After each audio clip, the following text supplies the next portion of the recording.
Before the ships came, before iron touched skin, before names were stripped away and replaced with numbers, there was Badagry, a quiet stretch of land where the lagoon met the sea, where palm trees bent gently to the wind, and where life followed the rhythm of water, seasons, and ancestry. This coast did not begin as a place of sorrow. It began as a place of belonging. Badagry lies in what is today southwestern Nigeria, near the border of present-day Benin. Long before the world learned its name through pain, it was known locally as a place of trade, movement, and community. Canoes moved calmly across the lagoon. Fishermen returned at dawn. Salt was harvested under the sun. Markets echoed with voices, bargaining, laughter, and life. Here lived the Ogu, also known as the Agun people, along with Iwe settlers who had migrated westward centuries earlier. They came not as conquerors, but as families, bringing with them language, spiritual beliefs, and a deep respect for the land and water that sustained them. Authority rested with chiefs and councils of elders. Disputes were settled by tradition. Memory was preserved through oral history, songs, and ritual. In Badagry, identity mattered. A person was known by their lineage, their clan, their ancestors. Children learned who they were by learning where they came from. No one imagined a future where memory itself would become a weapon used against them. Badagry's geography shaped its destiny long before tragedy arrived. The lagoon connected it deep into the interior, linking it to powerful inland societies and trade routes. Goods flowed freely: fish, salt, palm oil, cloth, beads. This coast was open, not isolated. And openness, while a strength, would later become a vulnerability. In the late 15th century, unfamiliar shapes appeared on the horizon. Large wooden ships, white sails, European vessels, first Portuguese, then Dutch, British, French, and Spanish. At first there was curiosity rather than fear. These strangers brought metal tools, mirrors, alcohol, firearms, and textiles. In return, they sought local goods and safe anchorage. Trade began politely, slowly, carefully. No chains yet, no barracoons, no mass suffering, just exchange. But across the Atlantic, something else was growing. Plantations in the Americas were expanding. Sugar, tobacco, cotton, and coffee were transforming European economies. Indigenous populations had collapsed under disease and brutality. A new labor force was demanded, strong, expendable, replaceable. Africa was targeted. By the 17th century, the nature of trade began to change. Europeans no longer wanted just goods, they wanted bodies. Human beings became units of profit. Slowly, deliberately, Badagry was drawn into a global system built on violence and greed. Inland wars increased, not always by accident. Conflicts were encouraged, weapons exchanged for captives. Raids became common. People were seized from villages, farms, and roads. Some were prisoners of war. Others were victims of kidnapping. Some were sold to pay debts. The line between justice and commerce began to blur. Those captured inland were marched for days, sometimes weeks, toward the coast. Many never arrived. Hunger, exhaustion, disease, and abuse claimed lives long before the ocean was ever seen. For those who survived, Badagry was not a destination, it was a sentence. By the end of this hour, Badagry is no longer just a town. It is becoming a gateway, a threshold, a place where Africa's relationship with the wider world is about to change forever. And this is only the beginning. In the next hour, we follow the captives beyond the coastline, from inland kingdoms to slave routes, from free lives to human cargo. Captured inland, how Africans became commodities. Subscribe, like, share, and turn on notifications so you do not miss the continuation of this story. Move faster! Keep walking! Get up there! The journey into slavery did not begin at the ocean. It began far inland, in towns and villages where people woke to ordinary mornings, unaware that by nightfall, their lives could be erased. The story of Badagry cannot be told without following the long roads that led to it. Dusty paths, forest trails, and river crossings that carried human beings toward a fate they could not see. Across the interior of what is now Nigeria and neighboring regions, powerful states rose and fell. The Oyo Empire expanded and contracted through war and diplomacy. New territories shifted. Yoruba city-states competed for influence. In times of conflict, captives were once absorbed into households or societies.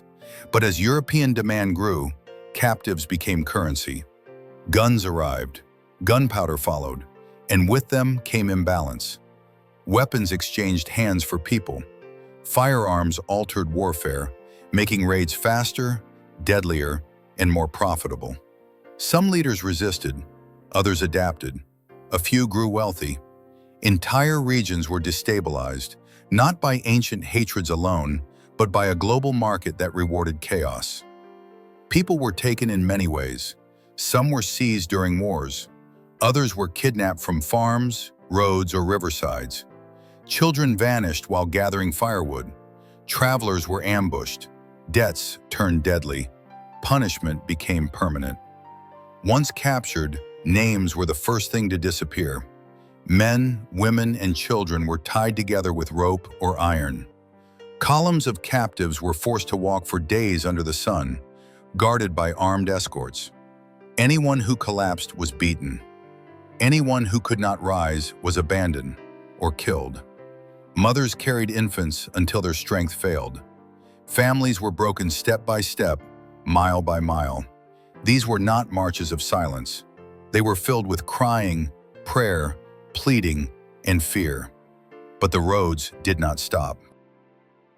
As the captives moved closer to the coast, hope thinned. The language changed.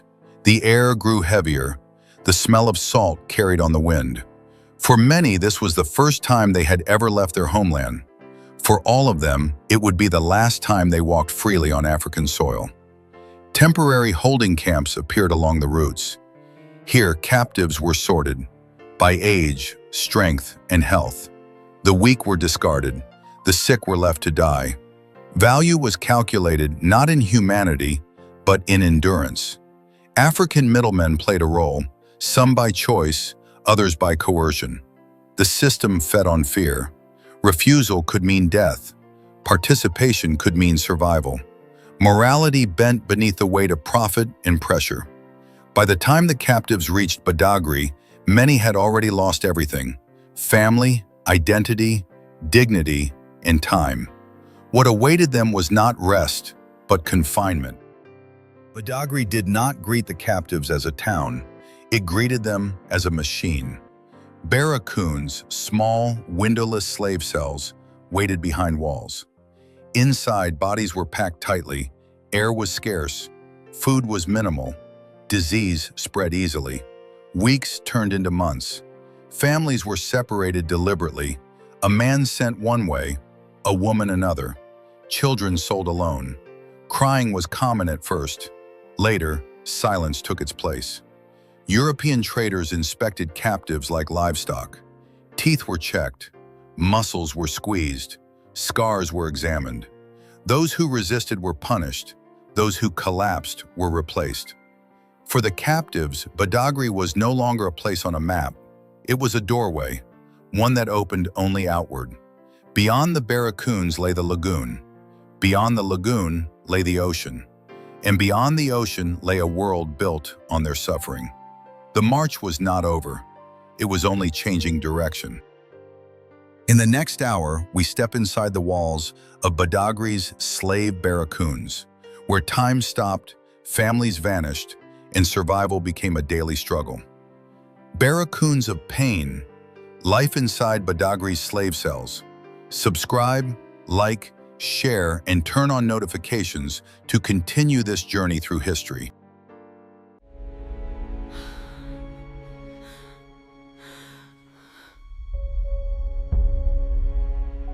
Badagry did not sleep. Even at night, the town breathed uneasily, haunted by the presence of those it held captive. Behind mud walls and wooden gates, the barracoons waited, silent, cramped spaces designed not for living, but for holding bodies until they could be sold. The barracoons were small, dark, and overcrowded. Men were separated from women. Children were taken from both. Inside, captives sat chained or pressed shoulder to shoulder, with little room to lie down. The air was thick with sweat, fear, and sickness. Light entered only through narrow openings, just enough to remind those inside that the world still existed beyond the walls. Food was scarce, water was rationed, disease spread easily. Those who fell ill were ignored unless they threatened profit. Death inside the barracoons was common. Bodies were removed quietly, replaced quickly. The system allowed no time for mourning. For the captives, time lost meaning. Days blended into nights, weeks into months. Survival became a test of endurance, physical and spiritual. Badagry's slave market was not a single place, but a network of transactions hidden behind walls. African brokers negotiated with European traders. Prices fluctuated. Human value rose and fell with demand across the Atlantic. One of the most powerful figures in this system was Chief Siriki Abbas, also known as William Abbas. A Brazilian returnee, he became one of the largest slave dealers in Badagry. His compound contained numerous barracoons, holding hundreds of captives at a time. Wealth flowed in, human suffering flowed out. Captives were inspected like goods, teeth were checked for strength, bodies were examined for scars and sickness. Anyone deemed weak was rejected or punished. Resistance was met with violence. Silence became a form of survival.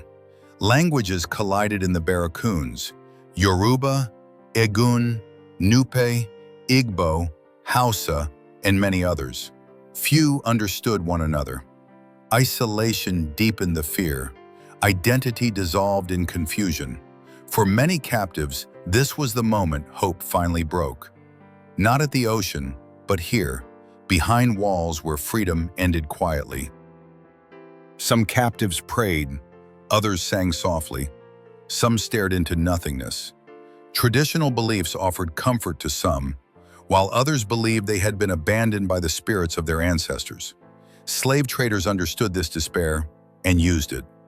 Beatings were common, food could be withheld, chains were tightened. The goal was obedience. A broken spirit was easier to sell than a defiant one. Yet resistance never disappeared completely. Some captives refused to eat. Others attempted escape, knowing punishment or death would follow. Their courage rarely succeeded, but it endured as a quiet rebellion. Outside the barracoons, Badagry continued its daily life. Canoes moved, markets traded. The normal and the horrific existed side by side. This was the true cruelty of the system. It made suffering ordinary. But the barracoons were not the final stop. Soon the captives would be forced out of the darkness and into the open air for one last walk on African soil. In the next hour, we follow the captives beyond the walls, along the final road to the place where return was no longer possible, the point of no return. Subscribe, like, share, and turn on notifications to continue this history without forgetting.